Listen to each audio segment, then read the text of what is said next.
Okay, so today I'm going to be taking a look at another budget Honor smartphone. Today it's going to be the Honor X8. If you've been on my channel before, you may have seen that I've done the Honor X7, but if you haven't, I'll leave a link for that video in the description below.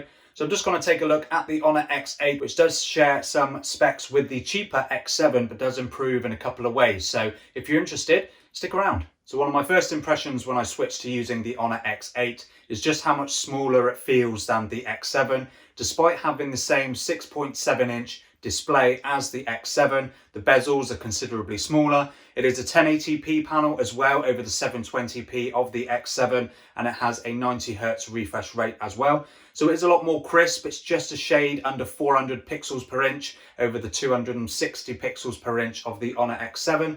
And then up the top you get a punch hole cutout with a 16 megapixel selfie camera, which is an upgrade over the 8 megapixel selfie camera on the Honor X7. So just overall, the display of the Honor X8 is a big improvement over the X7 just because of that higher resolution. It's also very responsive thanks to that 90Hz display, just like the Honor X7. So overall, it's a nice improvement over the Honor X7 for not a huge amount more money. If we take a look at the design of the rest of the phone, to be expected, it's an all plastic build. Plastic back that's got a bit of a glossy feel to it, and unfortunately it is a bit of a fingerprint magnet.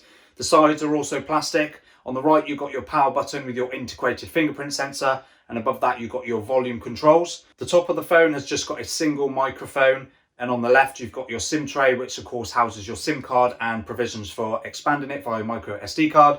And on the bottom you've got a speaker, USB-C charging port, which supports 22.5 watt fast charging, another microphone and a 3.5mm headphone jack. On the rear, you've got your quad camera system, which consists of a 64 megapixel main camera, a 5 megapixel ultra wide, and then two 2 megapixel macro and depth cameras, which I'll get into a little bit later. So overall, the feel and the look of the Honor X8 is really, really nice. It is unfortunate that it's not more of a matte plastic on the back like what I found with the X7. That did hide fingerprints a lot better than what the X8 does, at least in this black model. It is also available in a blue and a silver colour. I'm not sure whether they're a glossy finish as well or whether they've got more of a matte finish, but that's something that I would have liked on this Honor X7. So if it wasn't for that, I could probably use it without a case, but just the fact of how many fingerprints it attracts on the back, I have to use a case for it. And as for the battery on the Honor X8, this is an area which you could class as potentially a downgrade over the X7. It's got a smaller 4000 mAh battery inside over the 5000 mAh found in the Honor X7 and other budget Android devices on the market. Now, it still gets me through a full day, but I am a little bit more wary of what I'm doing on the phone because it's that much smaller than all of the other budget phones that I've used. If you're not a heavy user, of course, you'll easily get through a full day with a 4000 mAh battery. But if you're quite a heavy user with gaming, camera use and all that sort of stuff, you may be able to kill it in a day. But like I said before, it does support 22.5 watt fast charging, so it should get you charged up pretty quickly if you do kill it in a day. But that is, like I said, one potential downside of picking the X8 over the X7 or another budget Android device. And as for software, the Honor X8 is unfortunately running the old Android 11 with Magic UI's version 4.2 on top. So unfortunately, it isn't the most up-to-date smartphone at the moment. I do keep checking for software updates if they do come through, but unfortunately, it is still stuck on Android 11. So if you're someone that wants the newest features of Android, the Honor X8 at the moment isn't going to be the phone for you. But if you're not too bothered about the software updates, then you'll be absolutely fine with what it is. And to be fair, Magic UI runs pretty smooth on the Honor X8, and thanks to that 90Hz refresh rate, everything is really fast, really responsive, thanks to also that performance. So with that being said, if we now move on to performance of the Honor X8, it's packing this Qualcomm Snapdragon 680 processor, the same as what's found on the Honor X7. So unfortunately, there's no 5G support on the Honor X8. It is, of course, a very mid-range device, but I have found that everything opens really, really quickly. I've had no stuttering or anything like that through everyday use with the Honor X8 and the Snapdragon 680. It is also built on a pretty efficient 6nm fabrication, so that should help with your battery life as well, given that it is only a 4000 mAh cell. So I've got no issues with the Snapdragon 680 inside the Honor X8. 5G, that is something that you could argue that you would want in 2022. For me personally, I don't get much 5G coverage in my area, but for future proofing, I think that's something that should be introduced to most phones these days. But like I said, if you're not bothered about 5G, this will be absolutely fine. The performance is perfect for someone who just uses the phone for everyday use, a little bit of gaming, camera use and all that sort of stuff. You won't have any problems with the 680 inside. And that is backed up by 6 gigabytes of RAM and 128 gigabytes of storage. So you've got plenty of storage, and you can obviously upgrade that with a micro SD card. 6 gigabytes of RAM, it is about right for a budget phone. To be fair, a lot of the other budget phones that I've used, like in the Motorola range and then the Honor X7, have 4 gigabytes of RAM. So it is nice just to have a little bit extra in the Honor X8 as well. And lastly, if we quickly talk about the camera of the Honor X8, it comes packing a primary 64 megapixel f1.8 camera with phase detection autofocus. That is backed up by a 5 megapixel f2.2 ultra wide camera, and then you've got your 2 megapixel macro and depth cameras, both at f2.4. Now, my experience using the camera on the Honor X8 is very similar to what I found on the Honor X7. Overall photo quality from the Honor X8 is pretty good, but I have found the most noticeable thing for me is the dynamic range on most of the photos isn't very wide. A lot of the photos do have that kind of overexposed look to them, whereas on other phones that I've tested, such as the Oppo Reno and the Realme C35, they've kind of balanced the overall look of the photo a lot better than what the Honor X8 has. And I did find that with the Honor X7 as well. So I've taken a few sort of landscape type photos of my garden, and then I've taken some close-up photos of some plants.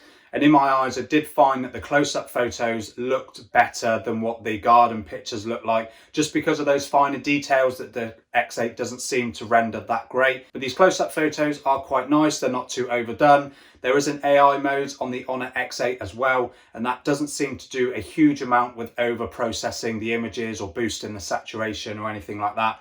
And there is also a HDR mode, but you unfortunately do have to dig into the camera settings to find that. Whereas on a lot of phones these days, HDR is automatic, so it will sense that it's an HDR situation and automatically switch it on. But unfortunately, you don't get that with the Honor X8, which was a bit annoying to me, because it is nice to just have that on the camera app ready to go when you need it. So that's something that was a little bit annoying to me, but it's not the end of the world if you don't mind having a little dig around for it. And the 5 megapixel ultra wide is a very similar story to what I found on the Honor X7. 5 megapixels, it's very low resolution. It's got a narrower f2.2 aperture, so it doesn't let in as much light. There's not anywhere near as much detail as what you'll find on the main sensor. Very disappointing. It would have been nice for them just to at least bump it up to maybe an 8 megapixel sensor, but 5 megapixels is just a bit too low for me. I don't really use it that much at all. But as for the selfie camera, now, if you've seen my Honor X7 review video, you'll know that I absolutely hated the selfie camera on that phone.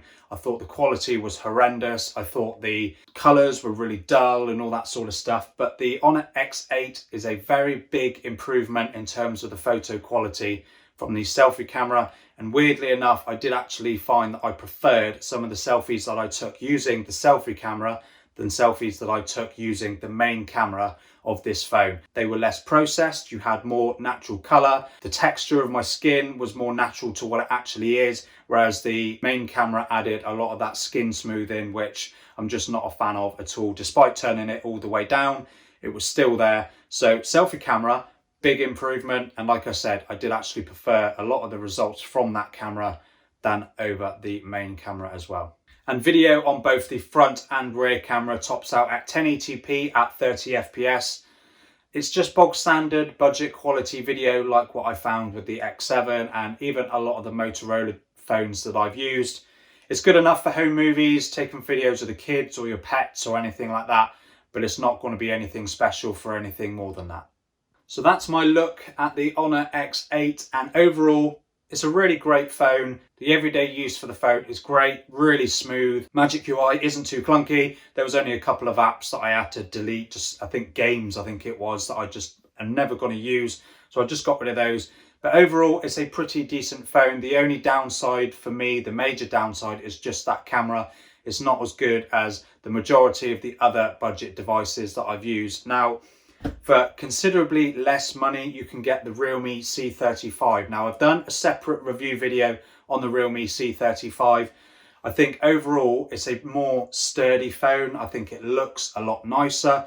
Performance isn't going to be quite as good as the Honor X8, but I think everything else is better. The screen is a lot nicer. The camera's better overall. Although it doesn't have an ultra wide, it doesn't matter because the ultra wide on the Honor X8 just isn't that great at all. It's got a more stock Android look to it, and although it's got a 60 Hz display, it doesn't really bother me that much, and it is considerably cheaper, about 150 quid, than the near 200 of the Honor X8. Now, if you've used Honor phones before, of course, you might want to go for the Honor X8 as that's what you'll be used to. But if not, the Realme 7 is a good alternative, and it has got a pretty near stock Android experience. So, but let me know in the comments what you think of the Honor X8. Is it a phone that you'd pick?